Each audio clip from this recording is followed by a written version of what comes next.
Hello everyone and welcome to this Footy Feed special event. The 2019 Virgin Australia AFL All-Australian team has just been unveiled and Cal Twomey is here with me to run the rule over the side. It's great to have you on. Good to be here, Nat. Exciting night, so lots of players, lots of first-timers in the team tonight, so let's get to it. Yeah, we'll cover off who missed out, who was lucky to get in and of course answer all the burning questions. So first things first, let's take a look at the team and we'll start with the back line. We can see there that Harris Andrews is one of 3 Lions, which is amazing to get their first All-Australian nod. Yeah, and he's been terrific this year. He deserves that. He's a local lad, so he gets in the team there. A good defence, isn't it? We see Basher Hooley in there as well. A couple of Tigers alongside Dylan Grimes too. So a few guys who we've seen a lot of as well. Jeremy McGovern for the 4th straight year and Shannon Hurn.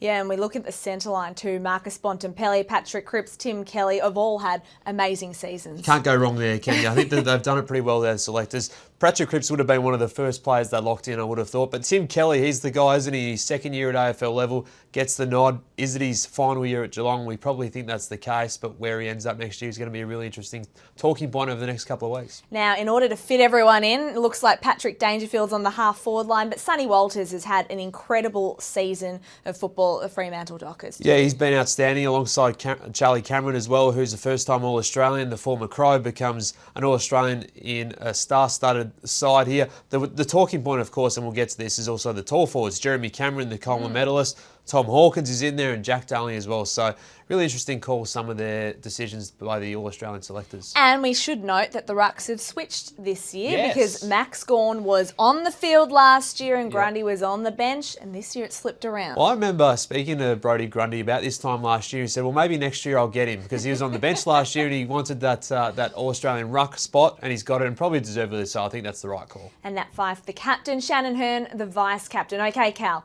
a few talking points out of this. And my first question is, where is Dusty? Send out the search party because this is the glaring omission for me and probably for most people when looking at this side. I think he's a little bit unlucky. He's probably the most unlucky out there because his slower start might have hurt him at the start of the season. Look, he averaged 21 touches in the first 6 rounds. He missed the game. We remember that strike he made on GWS tagger Matt DeBoer earlier in the year. But his second half of the season should have seen him in there, Nat. He averaged 29 touches after round 10. He's kicked 20 goals as well. And he might still poll the most votes in the Brownlow medal. So there's a chance he gets more votes than anyone who's out of this side.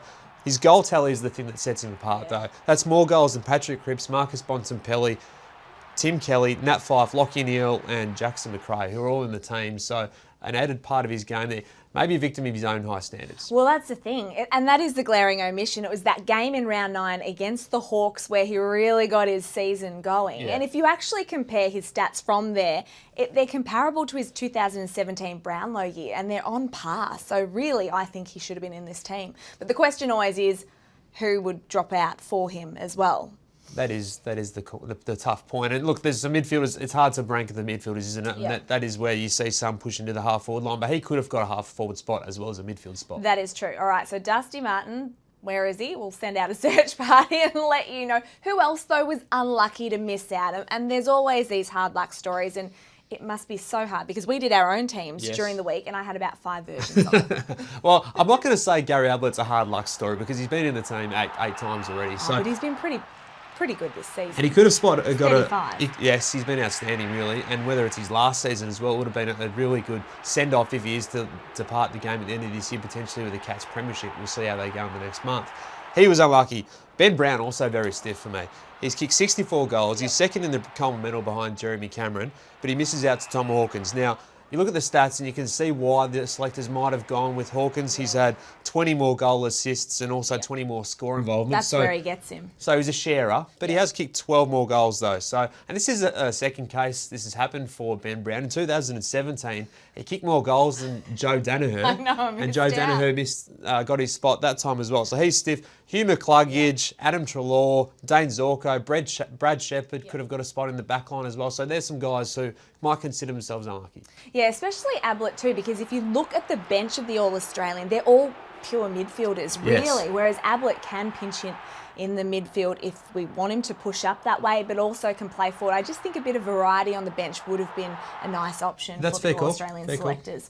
But totally agree with you in terms of Ben Brown. Nick Haynes was the one for me. I've really rated him this season, probably a career best season. I know Jeremy McGovern probably has him in a few more areas when it comes to intercept marking. Who are you taking out, Nat? Oh, well, that is the hard call. Look at that team. It's just like... McGovern gets him when it comes to intercept marking, but certainly Nick Haynes, I thought, was a little bit unlucky to miss.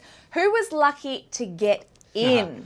This is probably a harder call to make, isn't it? Because you don't want to rob someone of their All-Australian jumper. Basher Hooley, for me, is maybe a little bit lucky. Okay. Because I think that spot, we mentioned Brad Shepherd before. Yep. Adam Sard, I think, wasn't even in the squad, but I was a little bit surprised about that. I think Sard's performance and damaging streak off half-back makes him a more better option than Hooley for me. He shuts down defensively as well. He's probably one of the best small defenders in it, so it could have been out of those two. But the bench spots are also always up for grabs, aren't they? Is Pendlebury a better option than Treloar? Well, if I had to pick between those two, Adam Treloar is my pick. And I wonder, Scott Pendlebury not taking anything away from a magnificent season. This is his 6th All-Australian gong. But if I had to pick one of those pies, I'm picking Treloar every day of the week because I just think that he has had a much better season. And does Pendlebury get in on name alone? Sometimes? He's had a pretty good year. And as a class player and has been important to their side and been so consistent. But the numbers would say that Treloar has been outstanding as well, the highest disposal getter in the competition. Should Tim Kelly be in for Hugh McCluggage? Champion Data ranks Hugh McCluggage as one of the best wingmen in the game, one of those pure wingmen. If you're looking for a pure wingman, his numbers are incredible at that spot. Should James Sicily be in for Tom Stewart off half-back or in the back pocket? That's an opportunity there. There might have been a swap. So some of those guys that have been, I reckon, the last picked, let's say the 20 to 22 of the side. What is the best story to come out of this team? And I think I know what you're going to say because it's probably the same as mine. I love the Lions. Lions are the best story. I know you do. You're all about the Lions. Lions are the best story of the season. They are. Yeah, full stop. But look at this side, and they've got 3 representatives, and all of them have their own story. Harris Andrews, the local product we mentioned earlier, a late pick in the draft, comes in and just does his job, maybe a future captain of that club. Lachie Neale, one of the all-time recruits, really. He's come over. He might win the Brownlow medal this year. He's been outstanding. Watched him have 51 touches on the weekend just to cap off an absolutely remarkable year. Their man, so they went and got him and he's done the job. And then the year before, they went and traded for Charlie Cameron, and he's been outstanding. He was a chance to be in the team last year before he got injured, so good to see him get a full run at it this year. 54 goals from 22 games, the best small field in the competition. Steve Cannell and Dom Ambrosio have done a terrific job in terms of list management and recruiting at the Brisbane Lions. Absolutely love the fact that there are 3 Lions in this side. Probably hope or wish that a 4th one in Hugh McCluggage was in there. Are there too many talls? Because as we look You're at this... big on McCluggage.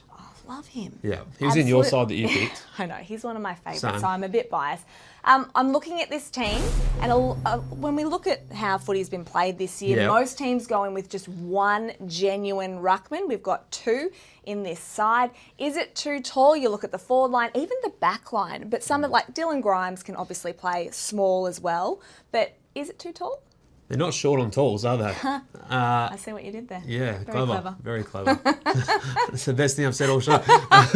No, they're not short of options in the ruck, are they? So that's where I think maybe they could have just gone with Brodie Grundy because he has been the outstanding ruckman of this year. Gawn has been terrific. He'll win the Melbourne Best and Fairest by a street, but I think that Grundy by himself would have been able to handle this side and lead this midfield. Then you could have some help in the forward line from Jack Darling. He could sort of pinch hit in the ruck. You get Tomahawk to host those ruck sort of roles or duties in the forward 50. Jeremy Cameron can do that. And let's say Brodie Grundy rucks about 90% of the game anyway, so he doesn't need too much help there. So they might have gone a little bit tall there. I don't think they necessarily needed the second ruckman on the bench there, and that's where maybe Gary Ablett, as we mentioned before, could have been on the bench there, or Dustin Martin, and played that midfield forward rotation.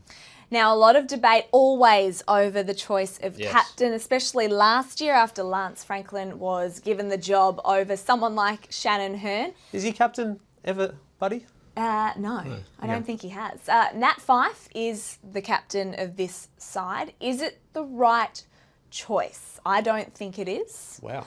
Who do you think should have been Well, before I what start? does Shannon Hearn have to do to get a gong? He is the premiership captain, but I actually think Patrick Cripps should be the captain of this side. Okay, that's fair. That's fair. I would have thought Cripps or Hearn would have been ahead as well, and even probably Patrick Dangerfield maybe even ahead of Nat Fyfe. I know Patrick Dangerfield isn't a club captain either, but I think the way he plays, the leadership role he has at Geelong would fit him for that role as well. So he's a 7-time All-Australian as well, Paddy Dangerfield. So we see the numbers. He's been outstanding over a long period of time now. So 3rd-time All-Australian for Fyfe. Yep. He's had one of these all-time years. He's not absolutely his Brownlow form, but I would have made Patrick Cripps the captain as well. Yeah. But only just ahead of Shannon Hearn, just because carrying the team in such hard times as well. I think that adds something extra to that. he lifted them on his back, Yeah. didn't he, a few times and won them a couple of games as well. And look, Shannon Hearn's been such a good leader over a long period of time, so I wouldn't have sort of worried me if he got the gong either.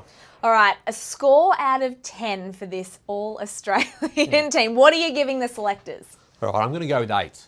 Oh, good. Okay, so there's 2 bits, I think, Okay. that Give sort us of your the reasoning. marks off. So I probably would have had the captain differently, Yep. as I just said, and also Dusty. So 2 points off for those 2 selections. Well, funnily enough, looking at my piece of paper, 8 out of 10 for me 8 out of 10 too. And the same reasons. Yeah. Captain and Dusty, I think, are the 2 things that sort of set them back. But overall, it's a pretty good team. You can't go too far wrong with the players that they had at their disposal. This team will win most games of players. Yep. Alrighty, that is enough from us, and I'm sure the debate will continue over the next couple of days. Thanks, Cal. Great to have you in. Thanks, Nat. For all of your finals footy news, afl.com.au and the AFL Live app is the place to go. Thanks for watching. Goodbye.